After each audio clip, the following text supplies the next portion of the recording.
everybody has a terminal, right? Either iTerm or terminal or hyper or git bash or whatever. Everybody has a terminal, right? Go ahead and open it up. It should open up to your home directory. How can you tell what directory you're in? pwd, print working directory. There I'm in /user/dstruce, my home directory. Let's create a directory for all our projects for this class.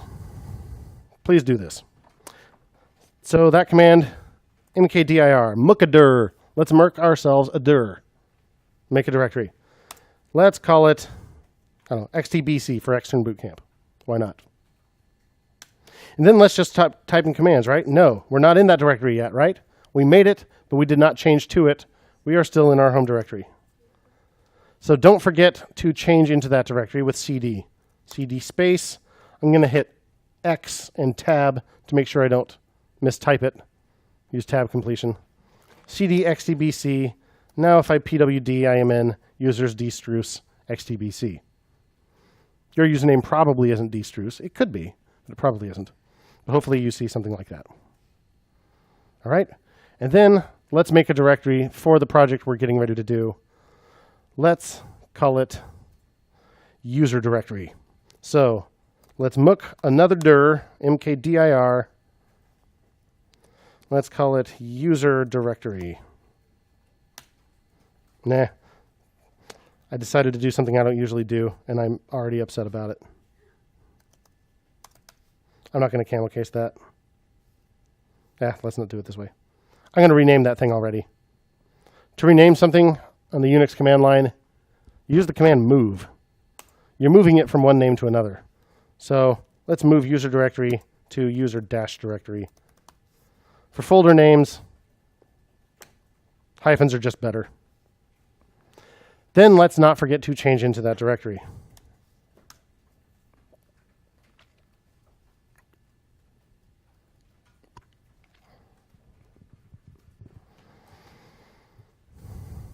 Then we're going to open that directory in our text editor of choice.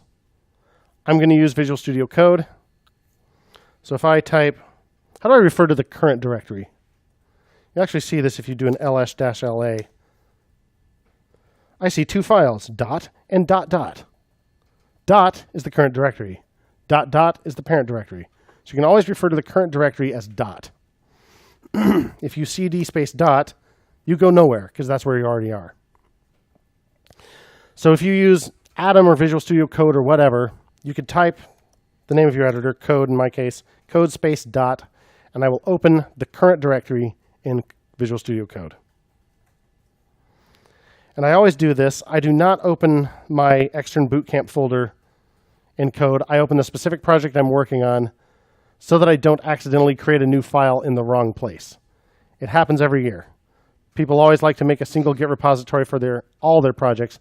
Please don't do that. Make a separate repository for every project. For one thing, it makes it much, much easier for us to find, and it also prevents a lot of mistakes. Yeah, Nathan? Yep. So code is the command for opening it. Code space dot will open it in a specific directory. Atom space dot also works. Yeah.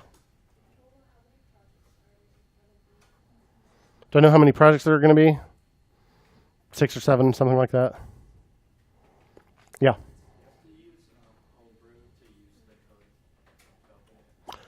No, you don't have to use Homebrew for that. Is the command not working?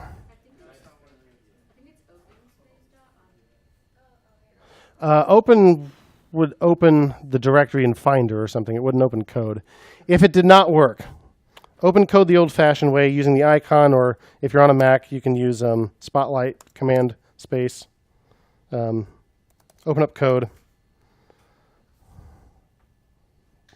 Oh, it's already open in a different window. So let me get a window over here. I'll just get my notes over here. And then you can open the command palette inside code by doing Shift Command P or Shift Control P on Windows, I think.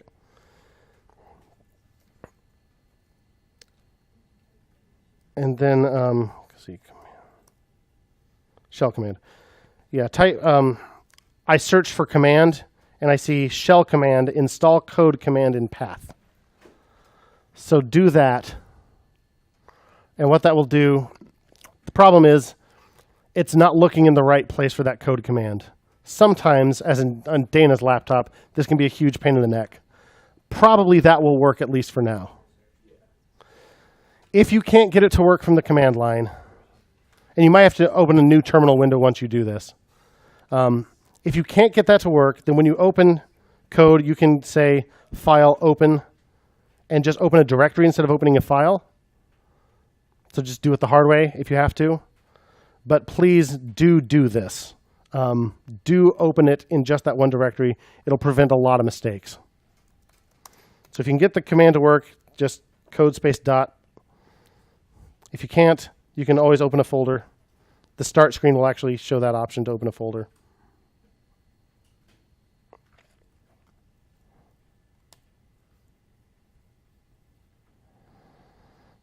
Let's see.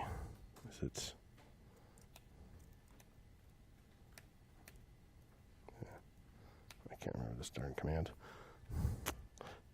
Dana, what is it to open it in the upper right? Or up lower left or lower right? Well, it depends on if you like preset. What are the defaults? Do you remember? Lower right would be control command right arrow. That's upper. Oh, whoops, sorry, upper. No, that is upper. Oh, then it's Shift. control command right arrow. Thank you. All right, because I'm going to open up a browser in the other one. All right, so I've got Visual Studio open here, and it is open specifically in my user directory. I'm going to create a new file there. There's a little, does that work? No, the zoom doesn't work. Great. All right, so there's this little tiny icon here, or you can go File New, of course. I'm going to name it index.html. What now? Oh, yeah, in the console, sure. Yeah, you can use touch. So, index.html, create a new file. Why do we name things index.html? You know? If you browse to just that folder in the web browser, if there is a file named index.html, it will open it by default. So you can just browse to, say, user directory instead of user directory / some HTML file. It'll just know index is the file it should open. Now, there's nothing in here yet, but I'm going to go ahead and open it in a browser.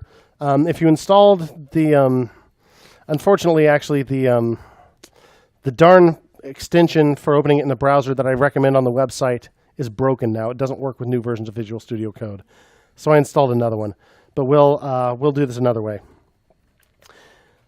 Your default web browser should be the default thing for handling HTML files. So if we're in the right directory in our console, I should be able to say on Mac, open index.html. On Windows, that is start instead of open. Start index.html.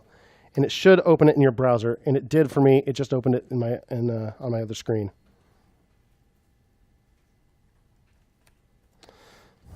Now, of course, it's blank, but it opened. So you can use the command open index.html or start index.html, and it should open your default browser, which hopefully is Chrome. Yeah. So how do I change the default browser? If you open Chrome, it'll probably prompt you to make it your default. See if it does, if you open it manually.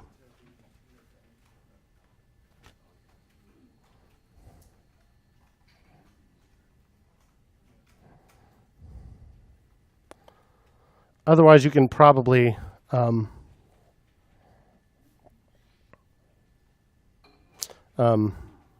change it. Yeah. Okay.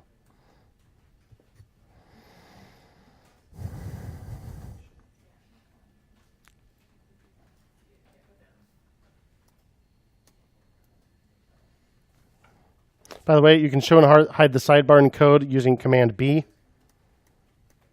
or Control B. Yeah. So there's not a lot of space on these screens, so I will be hiding it and showing it a lot. I don't want it taking up space if I'm not actually using it at the moment.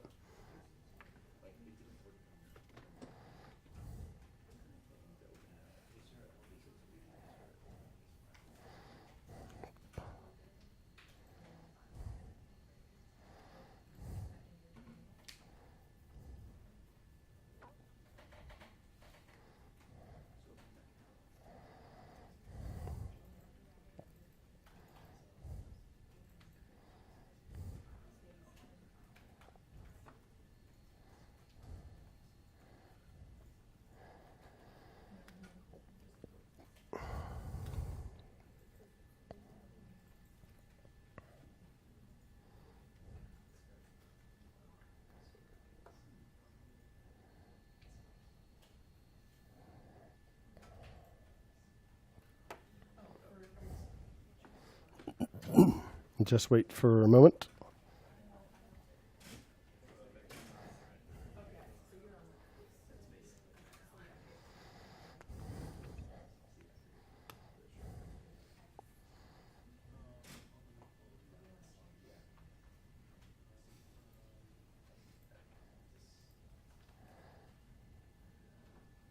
You'll also see me clear my console a lot, so it's easier to find the command I'm actually typing right now.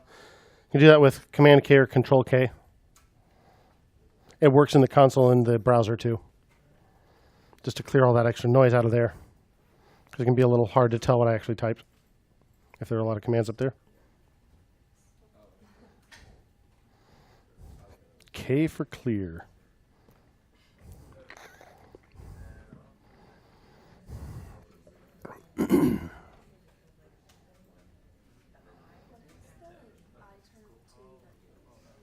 I'm sorry? It is iTerm, but I also have Z shell installed instead of bash. And my Z shell, which is a... Well, I have a particular theme as well. It's based on the theme called Ignoster, but it's my version of it, which is just called dstruce. So yeah, my prompt is not a $, it's that thing. But it's really cool once you have a Git repository going.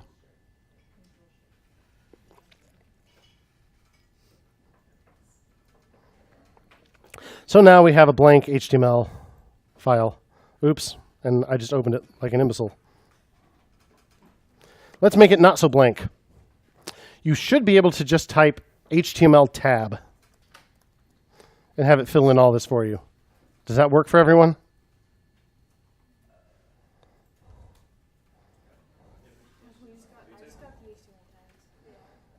Okay.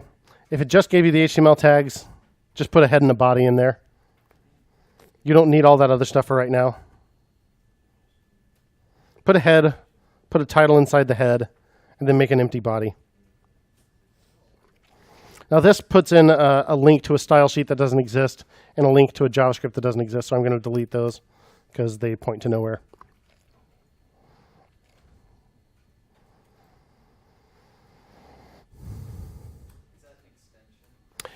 I thought that was built in because it's not using the extension I have, which is HTML5 boilerplate.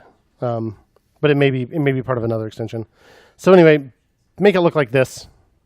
The doc type at the top tells it to use HTML5